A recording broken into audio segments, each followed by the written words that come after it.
Saya titip hati-hati. Memilih pemimpin hati-hati. Pilih pemimpin yang ngerti. Yang ngerti apa yang dirasakan oleh rakyat. Kita malah memperbanyak peraturan untuk apa? Saya tahu kalau membuat perda itu pasti ada kunker. Tanya kepada masyarakat, berapa harga bensin di Wamena? Rakyat mengatakan pada saya di Wamena, harga bensin di sini Pak 60.000. Kadang-kadang kalau pas cuaca nggak baik bisa jadi 100.000. Di Jawa 6.450. Saat itu juga saya perintahkan kepada Menteri, saya mau bensin di sini harganya sama dengan di Jawa.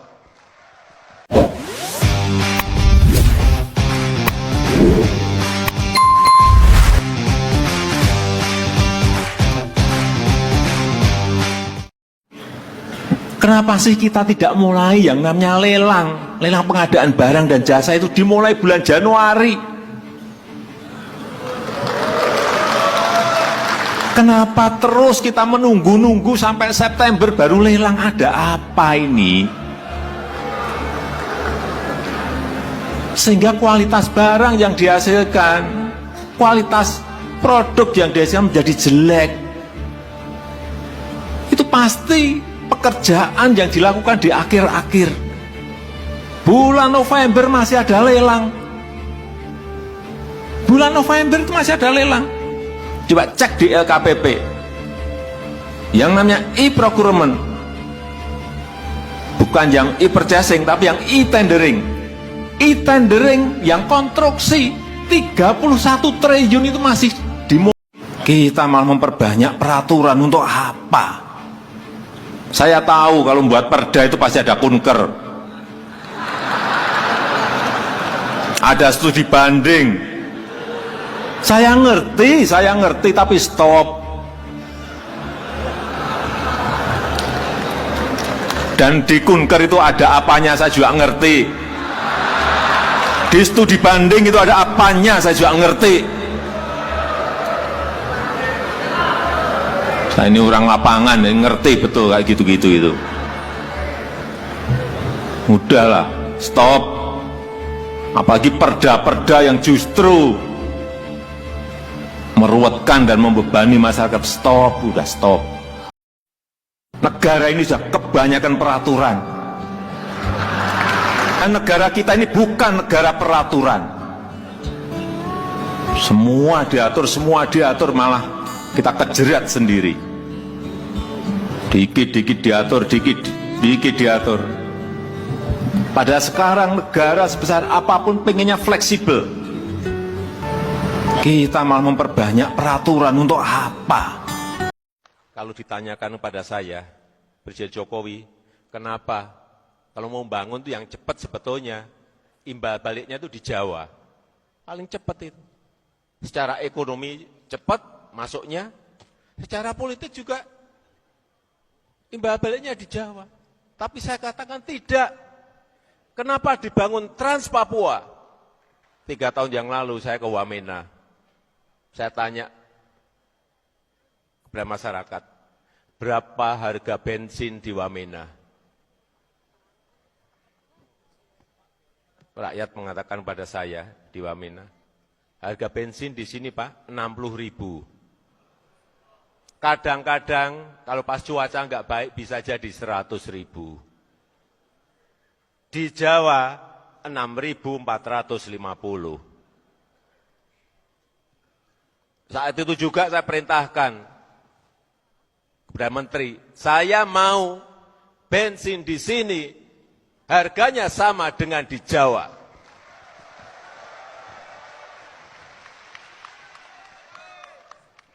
Saya tunggu, saya pengennya cepat. Tapi ternyata 1,5 tahun baru terrealisasi. Tapi itu pun patut kita syukuri. Harus kita syukuri bahwa sekarang harga bensin di Wamena dan sekitar Pegunungan Tengah sama seperti yang kita nikmati di Jawa. Bayangkan di Jawa kalau naik 500 perak saja demonya 4 bulan. Di sini naik 1000 perak saja demonya sampai 6 bulan. Saudara-saudara kita yang di Wamena, yang di Pegunungan Tengah, harga 60.000 diem bertahun-tahun.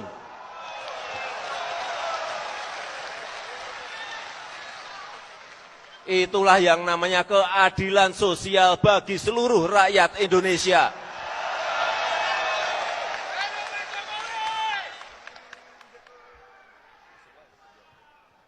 Kita sering tidak memiliki perasaan-perasaan seperti itu.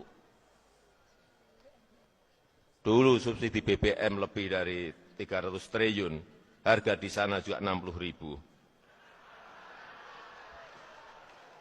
Ini subsidinya, saya suruh ngitung berapa, 800 miliar. Nyatanya juga sudah bisa sama harganya.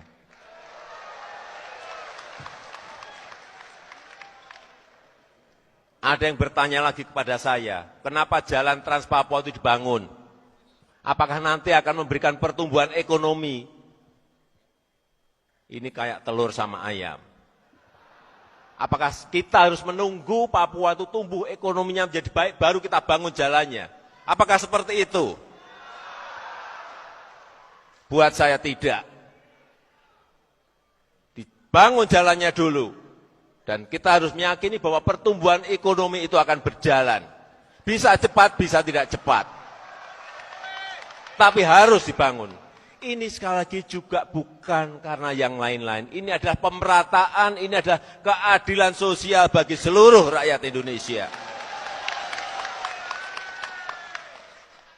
Kalau sudah membangun seperti itu, jangan memakai hitung-hitungan untung dan rugi.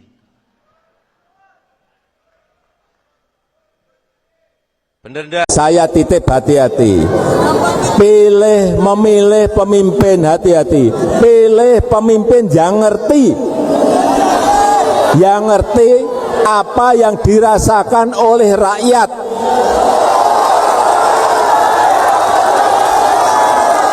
Pilih nanti di 2024. Pilih pemimpin yang ngerti tentang apa yang dirasakan oleh rakyat. Setuju? Juga pilih pemimpin yang tahu apa yang diinginkan oleh rakyat, apa yang dibutuhkan oleh rakyat. Setuju? Jangan sampai kita memilih pemimpin yang nanti hanya senangnya duduk di istana yang AC-nya dingin.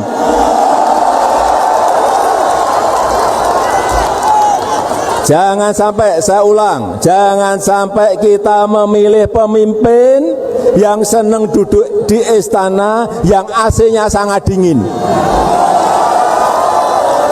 Ini negara besar. Ini negara besar. Jangan hanya duduk manis di istana presiden.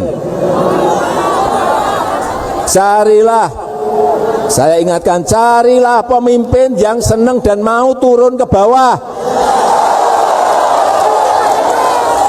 Yang mau merasakan keringatnya rakyat.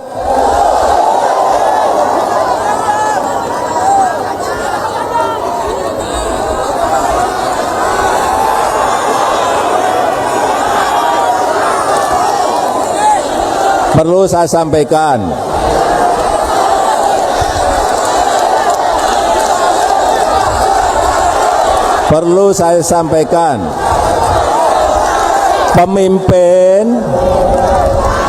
pemimpin yang mikirin rakyat itu kelihatan, dari mukanya itu kelihatan,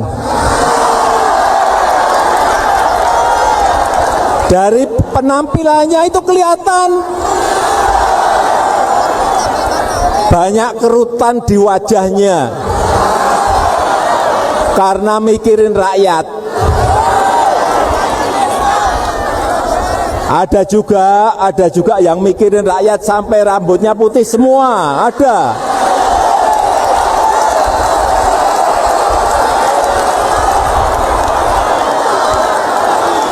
Ada itu.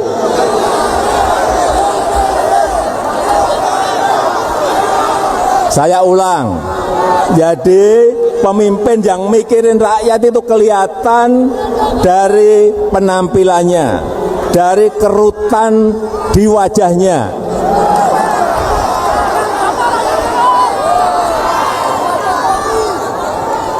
Kalau wajahnya celing, bersih, tidak ada kerutan di wajahnya, hati-hati. Lihat juga, lihat rambutnya. Wah, kalau rambutnya putih semua, nah ini mikir rakyat ini.